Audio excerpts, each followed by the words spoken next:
When I inherited my uncle's 1,500-acre Colorado Lake Ranch, I thought I'd won the lottery. That feeling lasted right up until I pulled onto the familiar access road and found a gleaming white Mercedes G-Wagon blocking my way, a $3.2 million mansion sitting on my shoreline, and a woman in a pristine hiking outfit waving around what she claimed were official 1880s mining documents proving the entire lakefront belonged to her HOA community. Her name was Beverly Sinclair. 61 years old, former real estate attorney turned self-appointed HOA dictator. She stepped out like she owned the planet, helicopter parked on what used to be Uncle Charlie's fishing dock, armed security guards at the new electronic gate, fresh concrete smell hanging heavy in the crisp mountain air. She explained, in that calm, superior tone people use when they're absolutely certain they're right, that my family's land had always been community property according to historical precedent. My uncle, she said sweetly, had been a lovely man, but he'd never understood the legal situation. I stood there holding the keys to the truck Uncle Charlie taught me to drive, smelling the wildflowers mixed with construction dust, listening to her security gate beep shut behind me. My kids, Emma and Tyler, 12 and 15, were supposed to arrive in 2 weeks for the first real summer without the divorce hanging over us. They'd been counting down the days since the funeral. Now I was looking at a wraparound deck and floor-to-ceiling windows where our old family campsite used to be. I'm Sam Hendricks, 46, civil engineer and licensed land surveyor.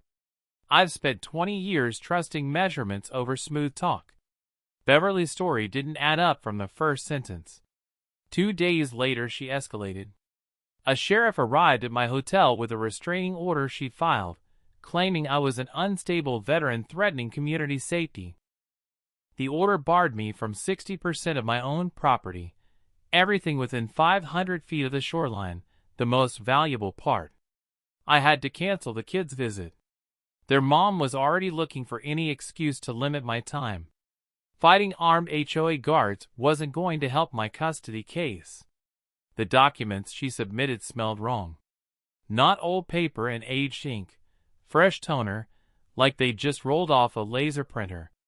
I called Derek Martinez, my old engineering school friend, who runs a surveying firm in Denver. He put me in touch with a retired FBI document examiner. $800 I couldn't really afford. But when Dr. Peterson looked at the 1880s mining agreements, he laughed out loud. The paper had a 2019 watermark. The font was Times New Roman, invented in 1991. The notary stamps came from a local UPS store. Someone had downloaded a template, printed it, and tried to age it with coffee stains. Amateur hour. Hope flickered for the first time since I'd arrived. But knowing the documents were fake wasn't enough. I needed to prove the boundaries. Derek pushed his crew hard and delivered a full professional boundary survey in 1 week. GPS, government benchmark verification, the works.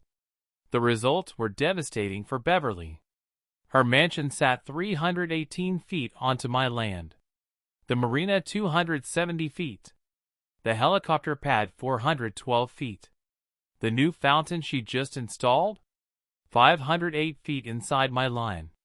None of it was even close to any platted HOA territory. She'd built her entire empire in pure wilderness that had always belonged to my uncle. She knew. Her own surveyor had confirmed it months earlier. She'd buried the report and doubled down on the fake history. She'd even filed new permits for a guest house, expanded marina, and swimming pool, all on my property, still using the same fraudulent mining claims. Then came her charity gala. 200 wealthy donors, local TV news, county commissioners, all invited to celebrate our successful protection of historical community property against outside interference. Gourmet catering, wine tastings, tours of the beautifully restored lakefront. She was literally charging people to visit land she'd stolen, using the money to fund more legal attacks against me. I spent days preparing. Filed Derek's survey with the county recorder, making the boundaries public record, tied to federal benchmarks no fake paper could touch. Set up trail cameras that caught her. Community Safety Patrol. Trespassing repeatedly on adjacent BLM land.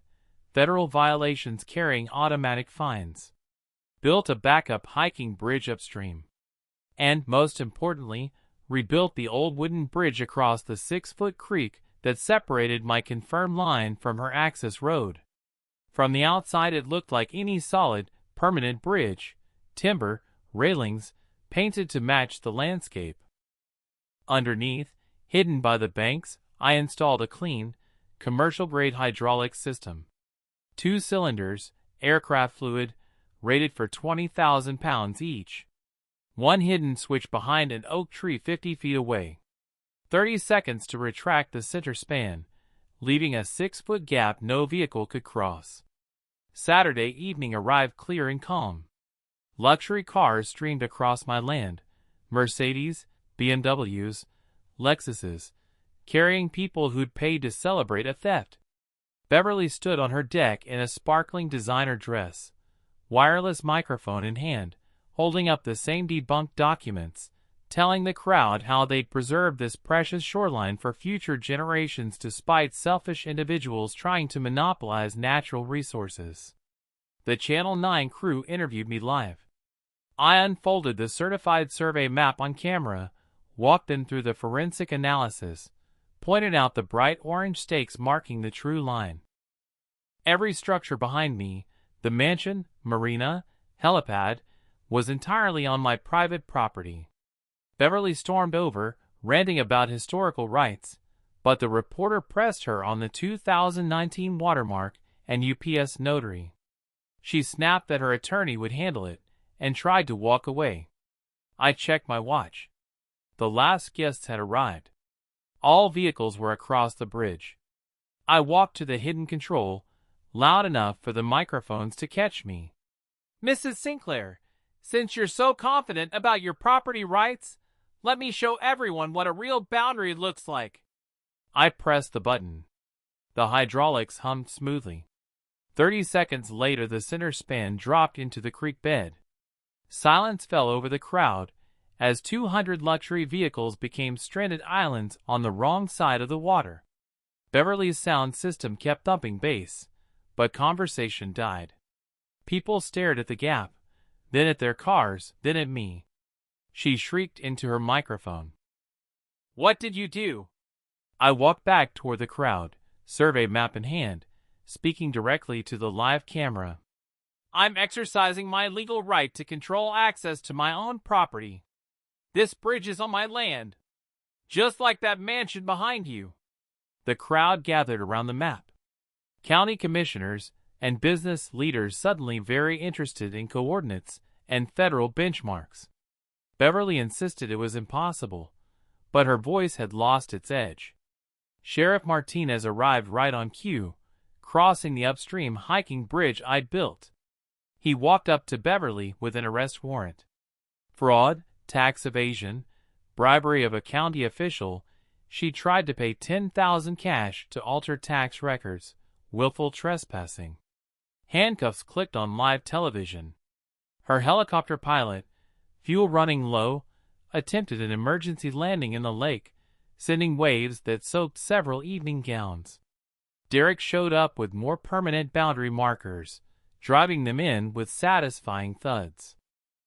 I addressed the trapped guests. They were welcome to stay as long as needed to arrange alternate transportation. The upstream hiking bridge provided pedestrian access. I'd already contacted towing services. Beverly, now in cuffs beside the sheriff's vehicle, made one last plea to the cameras. The reporter asked how she responded to confirmed boundaries proving she'd knowingly built on land she never owned. Her silence was louder than any confession. The aftermath moved quickly. Beverly faced 12 felony charges. Her attorney started plea negotiations the moment he saw the evidence stack. Surveys, forensics, tax discrepancies, recorded bribery attempt, trail camera footage. The state dissolved Lakeside Estates HOA within 2 weeks, It had never had legal authority over the lakefront. Court-ordered compensation reached $850,000, 3 years of fair market trespassing damages plus unauthorized improvement costs. Her insurance refused coverage for willful violations, leaving her personally liable. The mansion came down in October. Same contractor who'd built it, surprisingly eager to correct a mistake after learning she'd stiffed him on payments. Concrete chunks, broken up helipad, marina returned to natural shoreline. The fountain drilled into bedrock came out in pieces. Emma and Tyler got their lake back. We camped exactly where the mansion used to stand. Emma caught her first trout from the restored shore. Tyler pretended not to care, but he took photos of everything. "Dad," Emma asked over marshmallows, "did you really trap 200 rich people at a party?" I told her I exercised property rights in a dramatic fashion. Tyler, trying to stay cool, muttered that it was basically a real-life action movie, but with lawyers instead of explosions. 6 months later, I turned part of the ranch into the Charlie Hendricks Veterans Retreat Center. Wilderness therapy for combat vets, fishing lessons, boundary survey workshops. Funded entirely by Beverly's court-ordered payment. 50 veterans a year now, all free. Sheriff Martinez still laughs about the bridge whenever we cross paths in town. Channel 9 won a regional award for the coverage. It sparked new state legislation requiring professional surveys before community property claims. Beverly served 18 months in minimum security.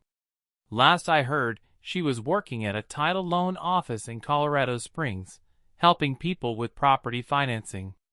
The irony never gets old. Sometimes the good guys win. And when they do, it's beautiful to watch.